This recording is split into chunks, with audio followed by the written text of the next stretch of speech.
Hello नमस्कार, क्या हाल चाल? बढ़िया। तो एनसीईआरटी फॉर ऑल सबके लिए उतना ही इम्पोर्टेंट है और स्पेशली फोकस है बीपीएससी, लेकिन फाउंडेशन से लेकर कंपटीशन तक सबके लिए उतना ही लाभकारी साबित होगा। तो आइए बिना देरी किए हुए सेशन की हम शुरुआत करते हैं। इसके पहले हमने ऑलरेडी 3 चैप्टर कंप्लीट कर लिया है, ठीक। आज है चौथा चैप्टर, वस्तुओं का समूह बनाना, स्पेशली हिंदी मीडियम के लिए बहुत ही इम्पोर्टेंट है, ठीक। वस्तुओं का समूह बनाना ये बहुत ही छोटा चैप्टर है। इसमें आपको बहुत कम चीज़ें जानना होता है। वस्तुओं का समूह बनाना यानी वस्तुओं का जो प्रकार होता है, वस्तुओं का जो प्रकार होता है उस आधार पर हम समूह बनाएंगे। जैसे कि कुछ वस्तुएं कैसी होती है, अगर हम वस्तुओं की बात करते हैं, हम अगर वस्तुओं को बांटें तो कुछ वस्तुएं अगर हम कहें तो कुछ वस्तुएं क्या होती है, सजीव होती है, और कुछ वस्तुएं क्या होती है, कुछ वस्तुएं सजीव और कुछ वस्तुएं निर्जीव होती है। और स्पेशली अगर हम निर्जीव की बात करें, स्पेशली हम निर्जीव की बात करें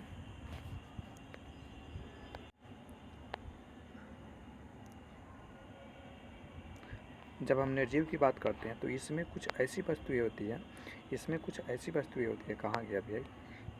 हाँ, इसमें कुछ ऐसी वस्तुएं होती है जो कि चमकीली होती है, कुछ ऐसी वस्तुएं होती है जो कि पारदर्शी होती है, मतलब जिसके हम आर पार देख सकते हैं। कुछ ऐसी वस्तुएं होती है जो अपारदर्शी होती है, मतलब जिसके आर पार हम नहीं देख सकते हैं। कुछ ऐसी वस्तुएं होती है जो अपरभाषी होती है, यानी कुछ ही चीज़ों को हम आर पार देख सकते हैं। कुछ वस्तुएं चमकीली होती है, कुछ वस्तुएं रुखड़ी होती है, कुछ वस्तुएं चिकनी होती है।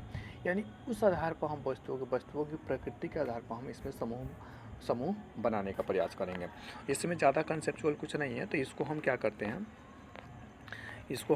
हम यहाँ से कवर कर लेते हैं। उतना ही जानकारी मिलेगा जितना इस पूरे चैप्टर में है, क्योंकि ऑलरेडी हम 7-8 बार पढ़ चुके हैं और उसके बाद हम पढ़ाने का क्या, सिखाने का प्रयास कर रहे हैं और कुछ चीज़ें बताने का प्रयास कर रहे हैं। इसके अलावा भी अगर आपको लगता है कि कुछ और इसमें एक्स्ट्रा ऐड ऑन किया जा सकता था तो फिर आप अपना विचार बता सकते हैं। कमेंट बॉक्स में आपका भरपूर स्वागत है।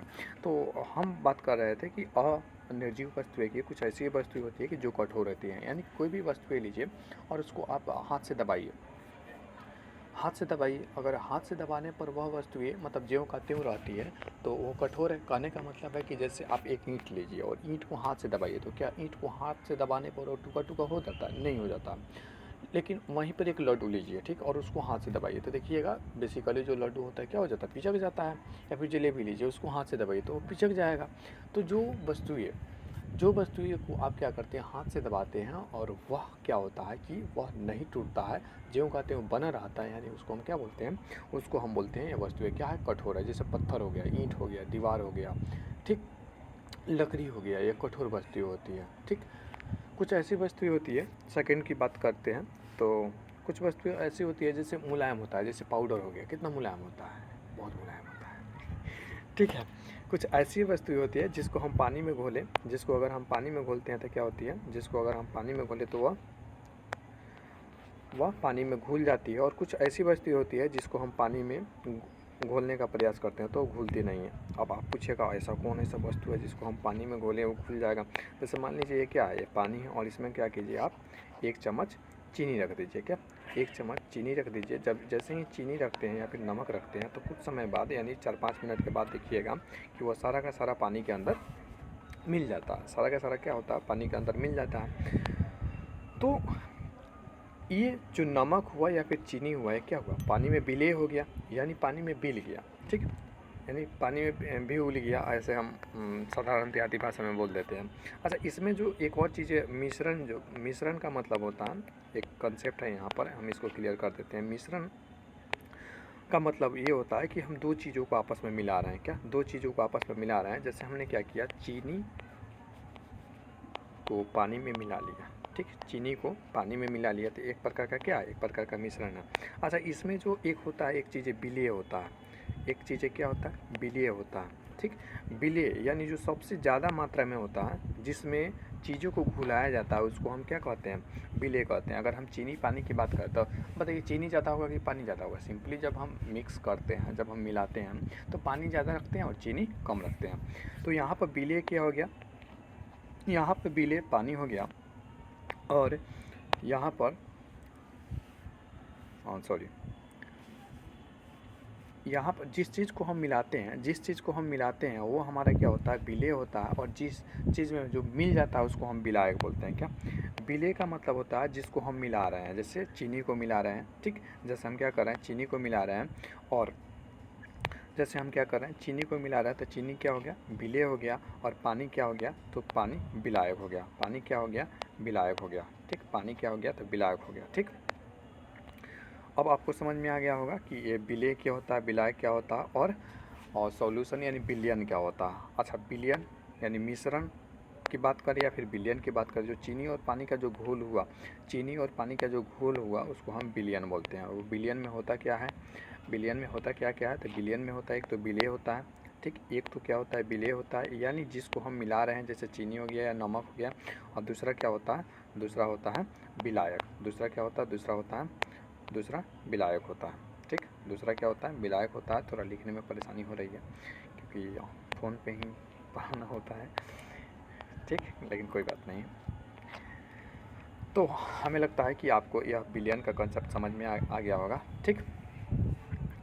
ऐसा हम इसलिए बता रहे हैं क्योंकि एक बार बीपीएससी यहाँ से ही क्वेश्चन पूछ दिया है, ठीक। यहाँ से ही क्वेश्चन पूछ दिया। अच्छा, हम जब भी हम विलायक की बात करेंगे, तो इसका देखिए, इसका जो होता है आयतन निश्चित होता है, ठीक। इसका जो ये भी पूछा हुआ है बीपीएससी में, इसका जो आयतन क्या होता है, यानी एक प्रकार का क्या होता है, एक द्रव्य होता है, और द्रव का क्या होता है, आयतन निश्चित होता है। हालांकि 9th में भी पढ़ेंगे, इसका जो आयतन होता है निश्चित होता है, लेकिन आकार अनिश्चित होता है। मतलब समझे नहीं, मतलब हम समझाते हैं, कोई बात नहीं,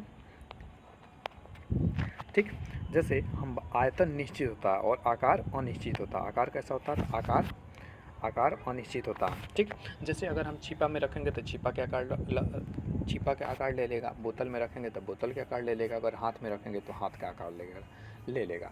लेकिन आयतन निश्चित होता है। आयतन मतलब मात्रा। अगर 100 ग्राम पानी हम ग्लास में रखें तभी 100 ग्राम ही होगा, हाथ में रखें तब भी 100 ग्राम होगा, मुंह में रखें तब भी 100 ग्राम होगा, और उसको अगर हम थाली में रख दें तब भी 100 ग्राम होगा। यानी आयतन यानी उसके हम वजन की बात कर रहे हैं, ठीक, एक प्रकार से। तो ये बातें हमने क्लियर कर लिया। अब आइए देखते हैं दूसरा फैक्ट। तो जो पानी में नहीं घुलता है उसको हम क्या बोलते हैं, अविलेय बोलते हैं। जैसे ये हम क्या किए, एक डिब्बा ले लिए और इसमें हम पानी रख रहे हैं, और इसमें हम क्या कर रहे हैं, कुछ छोटा छोटा पत्थर का टुकड़ा या फिर चावल का दाना अगर रखेंगे तो क्या पानी में मिल जाएगा, नहीं मिलेगा। पत्थर का जो टुकड़ा होगा कभी पानी में नहीं मिलेगा। 5 मिनट बाद जाके देखिए, 10 मिनट बाद देखिए, 5 साल बाद देखिए, कोई फ़र्क नहीं पड़ता है उस पर, ठीक। पत्थर की बात करते हैं तो उस पर विशेष रूप से कोई फ़र्क नहीं पड़ेगा, यानी वह पानी में कभी नहीं घुलेगा। और जो कभी नहीं घुलेगा उसको हम क्या बोलते हैं, उसको हम बोलते हैं अविलेय, ठीक। उसके बाद जो नेक्स्ट जो चीज़ें है वो है द्युतिमय, जिसको हम चमकीला बोलते हैं, ल्यूमिनस बोलते हैं, जिसमें चमक होती है, उसको हम क्या बोलते हैं, चमके। जैसे जितने भी धातु होते हैं, जैसे बारात में आप देखे होंगे बहुत आंटी लोग को चमकाते हुए जो ज्वेलर्स पहनते हैं, ज्वेलरी पहन के बहुत चमकाती है लोग। सोना चांदी हो गया, प्लेटिनम हो गया, ठीक, तांबा हो गया, कॉपर हो गया, किसी भी हम धातु पर, जैसे लोहा पर भी अगर हम पेंट वगैरह लगा देते हैं तो उसमें भी क्या आ जाती है, चमक आ जाती है, ठीक। तो जो चमकता है उसको हम क्या बोलते हैं, वैसा पदार्थ जिसमें चमक होती है उसको हम चमकीला पदार्थ बोलते हैं, ठीक। पदार्थ क्या है, तो पदार्थ कोई भी चीज़ जिसमें द्रव्यमान हो, जिसमें द्रव्यमान हो, जो आयतन हो, और जिसमें कुछ ना कुछ भार हो, उसको हम पदार्थ बोलते हैं। धातु किसे कहते हैं, तो धातु अभी हम बात किए हैं कि धातु कोई भी ऐसा चीज़ जो मानव के काम आता है, ठीक। जैसे सोना चांदी तांबा लोहा पीतल कॉपर, ठीक, ये सारे के सारे क्या होते हैं, ये सारे के सारे धातु होते हैं, ठीक। ये इसके कुछ गुण होते हैं। धातु का स्पेशली कोई ऐसा परिभाषा तो नहीं होती है, गुण के आधार पर पहचाना जाता है। क्योंकि जैसे धातु में क्या होती है, तो धातु में क्या होता है, तो धातु में चमक होता है, ठीक। इनको पीट कर पतली पतली सीटें बनाई जा सकती है। इनको पीटने पर टन टन की आवाज़ निकलता है, ठीक। और अगर हम बात करें तो इनसे तारे बनाई जा सकती हैं, ठीक। ये क्षण भंगुर नहीं होती है, इसमें चमक होती है, ठीक। ये है स्पेशली धातु की बात हम कर लिए, धातु समझ लिए, जैसे ऑलरेडी हम एग्जांपल भी देकर समझा दिए। अब हम बात करते हैं रूखरा की। क्या आज फ़ोन काम नहीं कर रहा है जी। अब हम बात करते हैं किस चीज़ की, अपारदर्शी की। तो देखिए आर पार देखने के आधार पर हम वस्तुओं को 3 भागों में बांटते हैं। क्या? आर पर देखने के आधार पर हम वस्तुओं को 3 भाग में बांटते हैं। जैसे मान लीजिए एक तो पारदर्शी होता है, पारदर्शी यानी जिसके आर पार हम देख सकते हैं। जैसे शीशा हो गया, प्लास्टिक हो गया, ठीक, शीशा हो गया, प्लास्टिक हो गया। क्या इसके आर पार देख सकते हैं? बिल्कुल देख सकते हैं, ठीक। शीशा हो गया, प्लास्टिक हो गया, उजला वाला, ठीक। जैसे अगर हम ग्लास पहनते हैं तो क्या हमको आर पार नहीं दिखाई देता है? बिल्कुल अच्छा से दिखाई देता है। मिठाई के दुकान वाला स्पेशली ग्लास लगाया रहता है और बाहर से ही, दूर से ही हमको दिख जाता है, अरे वाह कितना सुंदर वो है, क्या रसगुल्ले हैं या फिर समोसे हैं, ठीक। तो ये पारदर्शी होते हैं। कुछ ऐसी वस्तुएं होती है जिसके हम आर पार नहीं देख सकते हैं। क्या? जिसके आर पार हम नहीं देख सकते हैं उसको हम क्या बोलते हैं? अपारदर्शी बोलते हैं। जिसके आर पार हम नहीं देख सकते हैं उसको हम बोलते हैं अपारदर्शी, ठीक। कौन ऐसी वस्तु होती है जिनके हम आर पार नहीं देख सकते हैं? कौन ऐसी वस्तु होती है जिनके हम आर पार नहीं देख सकते हैं? बहुत ऐसी वस्तु होती है। जैसे मान लीजिए आप किसी दीवार के सामने खड़ा हो जाइए, ठीक, तो क्या आप इस पार से उस पार देख लीजिएगा? नहीं देख पाइएगा, ठीक। मान लीजिए आप एक किसी वृक्ष के पीछे खड़ा हो जाइए और देखने का प्रयास कीजिए, क्या आप उसके सामने के इस पार से उस पार देख पा रहे हैं? नहीं देख पाइएगा, ठीक।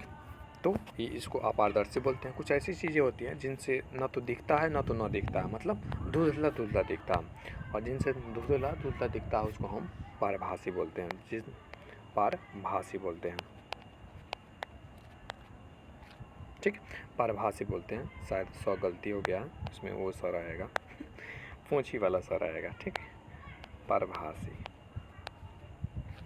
जैसे आप क्या कीजिए, एक पेपर ले लीजिए और उसमें पूरी, मतलब तेल वाला पूरी या फिर चॉप रख दीजिए थोड़ा देर के लिए। उसके बाद उसको हटा लीजिए। देखिएगा क्या होगा कि उसमें एक चिपचिपा सा पदार्थ हो जाएगा और उसको आर पार देखने का प्रयास कीजिएगा तो नहीं दिखेगा सही से। या फिर मान लीजिए कोई ऐसा दुकान में आजकल जो प्लास्टिक आता है, ठीक, प्लास्टिक आता है, तो फिर इसमें देखिएगा कि जो रोड, ये जो अगर रोड है तो धूल उड़ता रहता है। तो धूल उड़ता रहता है तो क्या होता है कि कुछ जगह पर ज़्यादा धूल हो जाता है, तो उसके आर पार देखने पर नहीं दिखता है, और जहाँ धूल कम होता है उसके आर पार देखने पर दिख जाता है। जैसे मान लीजिए कि ये शीशा है, ठीक, गाड़ी का शीशा है, और गाड़ी के शीशा पर कुछ भाग पर ज़्यादा धूल जम गया और कुछ भाग ऐसे ही अभी क्लीन है। तो जो भाग क्लीन है उसके लिए उसके आर पार अगर आप देखते हैं तो क्या है, साक्षात देख ले रहे हैं इस पार से उस पार, तो वहाँ उस पोर्शन के लिए, उस पार्ट के लिए वो पारदर्शी है। और जहाँ धूल वगैरह जमा है तो उसको आप कुछ हद तक पारभासी कह सकते हैं। आशा है कि आपको ये चीज़ें समझ में आया हो गया। कौन कौन चीज़ें आप पारदर्शी समझ लिए हैं, आप अपारदर्शी समझ लिए हैं, जैसे दीवार हो गया, और आप पारभासी समझ लिए हैं, ठीक। आइए अपने नए कंसेप्ट पर बात करते हैं। अब हम बात करते हैं खुरदुरा और चिकना की। जिसका सतह, कोई भी पदार्थ है जिसका सतह क्या हो, चिकना हो, एकदम टाइल्स की तरह हो, कोई भी पदार्थ हो जिसका सरफेस यानी जिसका जो सतह हो बहुत चिकना हो, जैसे टाइल्स होता है तो उसको चिकना बोलते हैं। और खुरदरा किसको बोलते हैं? जैसे मान लीजिए सोलिंग जानते हैं, मतलब ऐसा सड़क जिस पर क्या होता है कि जो ईंट से बनाया गया रहता है, क्या, जो ईंट से बनाया गया रहता है, या फिर जो कच्ची सड़क होती है तो देखिएगा कि उस पर गड्ढा वड्ढा होता है, तो उसका जो सरफेस कैसा होता है, उसका सरफेस खुरदुरा होता है। उसका सरफेस कैसा होता है? तो खुरदुरा होता है। या जोता हुआ खेत की बात करेंगे तो उसका जो नीचे का सतह है, क्या वो चिकना है? नहीं है, बिल्कुल नहीं है, ठीक। तो उसका सतह कैसा है? तो उसका सतह खुरदुरा है, ठीक। अब विलेय हम ऑलरेडी पढ़ लिए हैं, पारभासी हम पढ़ लिए हैं और पारदर्शी पढ़ लिए हैं, ठीक। तो अब वस्तुओं का समूह बनाना है। तो अगर हम बात करें कि भाई बताओ पारदर्शी वस्तुओं का कुछ 5 एग्जाम्पल बताओ, तो 5 एग्जाम्पल बता दीजिए। विलेय पदार्थ का 5 एग्जाम्पल बताओ, तो 5 एग्जाम्पल अगर आप उसको बता देते हैं तो इस आधार पर इस चैप्टर में क्या किया गया है, बताया गया है। इस चैप्टर के इतने ही कंसेप्ट हैं और कुछ हम नेक्स्ट लेवल तक बताएं जो कि आपके एग्ज़ाम के लिए बहुत इंपॉर्टेंट साबित है। और कोई भी किसी भी कंसेप्ट को हमने नहीं छोड़ा है। बेहतर ये होगा कि अगर आपके पास बुक है या फिर PDF चाहिए तो फिर आप कमेंट करके बताइए, हम दे देंगे। और वीडियो देखने के बाद एक बार आप अपने से ज़रूर पढ़ें, ठीक। Thanks for watching this video. मिलते हैं नेक्स्ट वीडियो में, तब तक पढ़ते रहिए, बढ़ते रहिए अपना और अपनों का ख्याल रखिए। Thanks again.